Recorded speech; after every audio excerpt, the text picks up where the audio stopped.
marches comme un aveugle qui ne sait pas où il va. Tu marches comme un sourd qui n'entend rien du tout. Tu t'en fous de Dieu, tu te moques de sa Bible. Mais un jour, tu couleras des larmes pour tout cela. Tu vas couler des larmes, tu vas pleurer un jour. Dis-moi si tu mourrais ce soir, mais que diras-tu à Dieu si tu mourrais demain? Alors, une autre question est posée dans le groupe. Au ciel, y a-t-il des magasins, des boutiques, des centres commerciaux? Je dis oui, il y en a. Ne pensez pas que le ciel soit un univers un peu bizarre, non. Tout ce que vous trouvez sur la terre existe au ciel, à l'exception du péché de certaines choses. Ça existe au ciel. Donc, lorsque vous êtes au ciel, c'est comme seulement que tu as quitté ton pays, tu as effectué le voyage vers un autre pays. Ce que tu as laissé au lit, tu vas trouver encore de plus beau au ciel là-bas. Trouver des centres commerciaux, tu vas le trouver là-bas.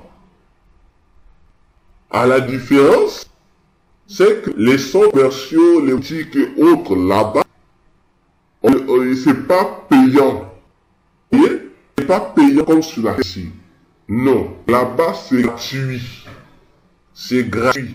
Il suffit seulement que tu manifestes la volonté, le désir d'avoir la chose, tu orientes vers la boutique concernée ou vers ce là concernant ce dont tu as besoin. Tu arrives bon, parce que tout ce qui est au ciel appartient aux enfants de Dieu.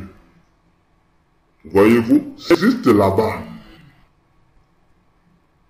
Et je crois, hier, ou je ne sais pas si entière, je vous disais que vous allez retrouver des métiers au ciel.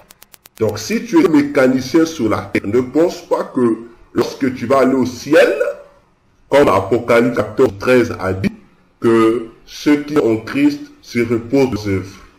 Les chrétiens ont vu ça, ils ont dit, donc lorsque nous allons au ciel, on le repose, on va seulement dormir. Donc c'est faux. C'est faux. Les chrétiens reposent de son œuvre par rapport à quoi? Par rapport au péché. Ok? Par rapport au péché, il va se reposer. Par rapport au péché, par rapport aux souffrances vues sur la terre. Donc rentre dans le repos de Dieu. Ainsi, pour comprendre le repos là, le repos dans lequel entrent les chrétiens, il faut prendre le repos de Dieu dans Hébreux 4. Tout le chapitre explicite ce repos là. C'est quoi? Maintenant, on va revenir dans la Genèse. L'affaire de ce repos, le 7e jour. Là, dans Genèse, Dieu a créé le monde en 6 jours et le 7e jour, Dieu se reposa de toutes les œuvres qu'il venait de faire pendant ces 6 jours. N'est-ce pas? Dieu s'est reposé. Maintenant, il s'est reposé par rapport à quoi? C'est pas un repos où Dieu est rentré dans une sorte d'inactivité. Non. Dieu s'est reposé par rapport à la création. Parce que aujourd'hui, depuis Dieu a créé, Dieu, ce qu'il a créé, c'est fini, il ne crée plus. Donc, c'est le repos pour dire qu'il a fini avec sa création. Donc, il ne crée plus. Maintenant, puisque, en ce qui concerne sa création, il ne crée plus, Dieu a continué à être actif dans autre chose. Qu'est-ce qu'il fait? Il ne crée plus, mais il maintient ce qu'il a créé par sa puissance. Voilà. Il continue à agir, n'est-ce pas? Après Genèse, lorsqu'il a fini de créer, c'est pas le même qui a mis l'homme dans le jardin. C'est pas le même Dieu qui descendait bosser avec l'homme. Ce n'est pas le même Dieu qui faisait le miracle aujourd'hui qui fait le miracle, mais c'est reposé par rapport à quelle base? S'il était dans une phase d'inaction, il devait avoir des guérisons, des miracles. Parce que là, nous prions, nous guérissons, il y a des guérisons, il y a des miracles. C'est toujours le même Dieu qui continue à agir. Donc le repos, c'est vraiment lié à l'œuvre qui venait d'accomplir. Comme pour dire, voilà, j'ai achevé mon œuvre là. Donc ce projet-là est fini. Maintenant, je m'occupe des autres projets.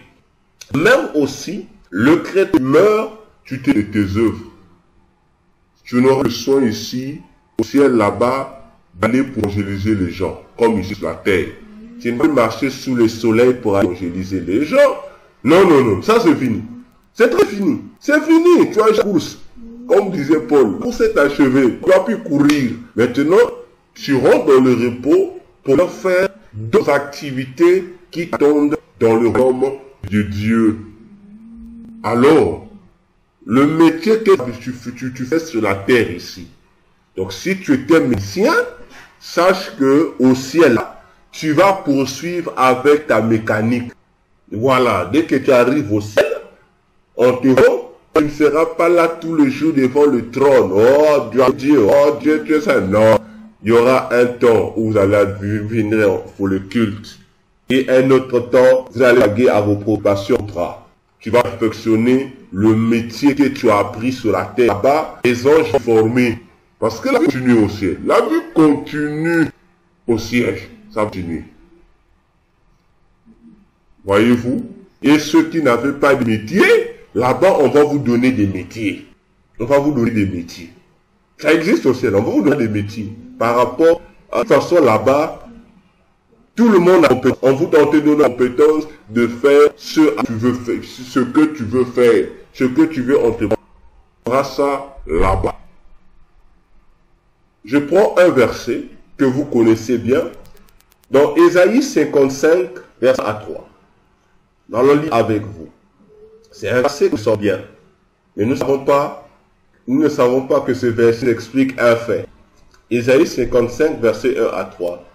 Vous tous qui avez soif, venez aux eaux, même celui qui n'a pas d'argent, venez acheter et manger. Venez acheter du vin et du lait sans argent, sans rien payer. Pourquoi pesez-vous de l'argent? Pourquoi pesez-vous de l'argent pour ce qui ne nourrit pas? Pourquoi travaillez-vous pour ce qui ne rassasie pas? Écoutez-moi. Donc, et vous mangerez ce qui est bon, et votre âme se délectera des mets succulents. Prêtez l'oreille et venez à moi, écoutez, et votre âme vivra. Je traiterai avec vous une alliance éternelle pour rendre durable mes faveurs envers David. Alors je vous repose la question. Dieu dit venez acheter. Il n'y aura pas d'achat, non? D'accord. Maintenant on dit, même celui qui n'a pas d'argent, viens acheter, viens manger. Est-ce possible? Si vous réfléchissez bien, vous allez voir que dans ce passage, il y a quelque chose qui ne va pas. Il y a quelque chose qui ne va pas. Comment quelqu'un peut-il acheter alors qu'il n'a pas d'argent? Mais on dit viens acheter. Voyez-vous? Et ça fait partie des principes du ciel. Ton argent à toi, c'est simplement la foi que tu as qui te permettra d'obtenir tout ce dont tu veux. Voilà. Tu achètes, tu viens. Là-bas, c'est comme le tronc même, c'est petit. En fait, c'est pas un commerce. Tu viens, ce dont tu as besoin, tu rentres au magasin. Comme tu es enfant de Dieu, tu achètes, mais sans payer. Ta foi est ton identité est le prix. Tu achètes et tu obtiens. Sans pourtant payer quoi que ce soit. Tu obtiens ce dont tu as besoin. Voyez-vous? Donc, au ciel, tous ces endroits-là existent. Ça existe au ciel. Tous ces endroits-là existent au ciel. Tout voilà, que tu connais, ça existe au ciel. Tu vas des parcs au ciel. Tu vas retrouver les endroits de le ciel. Voilà. Donc, tu trouves tout là-bas. Donc, le ciel, c'est notre monde perfectionné. Voilà, ce n'est que notre monde perfectionné. Tu vas pas vivre correctement que tu vis sur la terre. Cela, il y aura une autre dimension de la perfection au ciel.